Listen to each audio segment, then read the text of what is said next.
Hi everyone, welcome back. കഴിഞ്ഞ ദിവസം comedy star പിഷാരടിയുമായി നടത്തിയ ഇന്റർവ്യൂവിലെ ചില കാര്യങ്ങൾ ഇപ്പോൾ ട്രെൻഡിംഗ് ആണ്.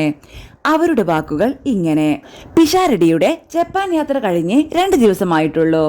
യാത്രകളോട് പ്രണയമുള്ള ആളാണോ എന്ന് ചോദിച്ചപ്പോൾ യാത്രകൾ തൊഴിലിന്റെ ഭാഗമാണ്, പ്രണയിച്ചേ പറ്റൂ, അല്ലാതെ വെറുതെ നമ്മൾ യാത്ര ചെയ്യുക എന്ന് പറയുന്നത് ടീം സുഖമല്ലെങ്കിൽ രസമില്ല.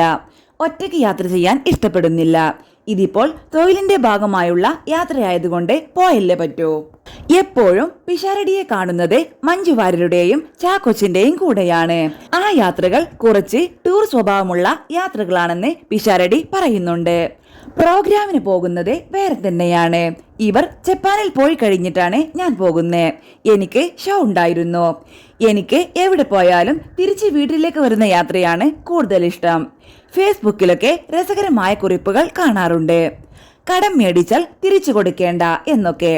അപ്പോൾ പിഷു പറയുന്നുണ്ട് അത് മിന്നാരത്തിലെ ഡയലോഗാണെന്ന്. ഞാൻ സോഷ്യൽ മീഡിയയിൽ ആദരാഞ്ജലി പോസ്റ്റുകളൊന്നും ഇടാറില്ല. എന്റെ ദുഃഖങ്ങൾ സോഷ്യൽ മീഡിയയിൽ പങ്കുവെക്കാറില്ല. ഒരാൾ കാണുമ്പോൾ അയാളിൽ ഒരു സ്മൈൽ വരണം എന്ന് ചിന്തിച്ചിട്ട് പോസ്റ്റ് ഇടാറുള്ളൂ. മഞ്ജുവും ചാക്കോച്ചനും തമ്മിലുള്ള സൗഹൃദത്തെ പറ്റി: നല്ലൊരു സൗഹൃദമാണ്.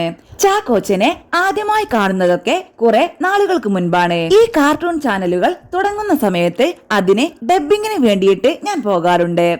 അന്നവിടെ ചാക്കോച്ചൻ മറ്റെന്തോ ആവശ്യത്തിന് സ്റ്റുഡിയോയിൽ വന്നിരുന്നു. പിന്നെ ചാക്കോച്ചന്റെ വിവാഹത്തിന് ഗാനമേളയിൽ ഞാനും ഉണ്ടായിരുന്നു. അങ്ങനെയൊക്കെയാണ് ചാക്കോച്ചനെ കണ്ടിട്ടുള്ളത്. പിന്നെ രാമന്റെ ഏതൻ തോട്ടത്തിലാണ് കുറച്ചുകൂടി സൗഹൃദത്തിലേക്ക് വന്നത്.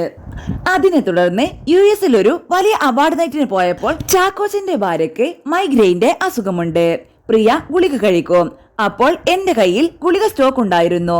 അത് കുടിച്ചപ്പോൾ ആൾ ഓക്കെ ആയി. അങ്ങനെ പ്രിയയുമായി സൗഹൃദമായി. പഞ്ചവർണ്ണ തത്തയിലും അതുപോലെ തന്നെ. അതിനിടയ്ക്ക് മഞ്ജുവും വന്നു. പിന്നെ സൗഹൃദങ്ങൾ ഉണ്ടാക്കുന്നതല്ലോ, ഉണ്ടാവുന്നതല്ലേ, സാഹചര്യങ്ങൾ കൊണ്ട് സംഭവിക്കുന്നതാണ്. ചില ആളുകൾ തമ്മിൽ മിണ്ടിയും മറിഞ്ഞുമിരിക്കുമ്പോൾ വലിയ അപകടമില്ല എന്ന് മനസ്സിലായി സുഹൃത്താകുന്നു. സൗഹൃദങ്ങളാണ് ഒരു ബലമെന്ന് എനിക്ക് തോന്നിയിട്ടുണ്ട്. ഞാൻ ഈ ഇടയ്ക്ക് പൊന്മാൻ സിനിമ കണ്ട ശേഷം ബേസിലിനെ കണ്ടപ്പോൾ അവനോട് പറഞ്ഞിട്ടുണ്ട്, ബേസിലിന്റെ ചില ഡയലോഗുകൾ ജീവിതത്തോടെ കണക്ട് ചെയ്യും. അതിൽ പറയുന്നുണ്ട്, ഇപ്പോൾ ഈ മുറിയിൽ ഇരുന്ന് വിളിച്ചാൽ ലക്ഷക്കണക്കിന് പൈസ കൊണ്ടുതരാൻ ആളുണ്ട് എന്ന്. അതാണ് ഞാൻ ഇത്രയും ജീവിച്ച ജീവിതം. ഇത് ഞാൻ ജീവിതത്തിൽ പറഞ്ഞിട്ടുള്ളതാണ്. എന്താണ് ധൈര്യം? എനിക്ക് സൗഹൃദങ്ങളാണ് ധൈര്യം ചില സന്ദർഭങ്ങളിൽ.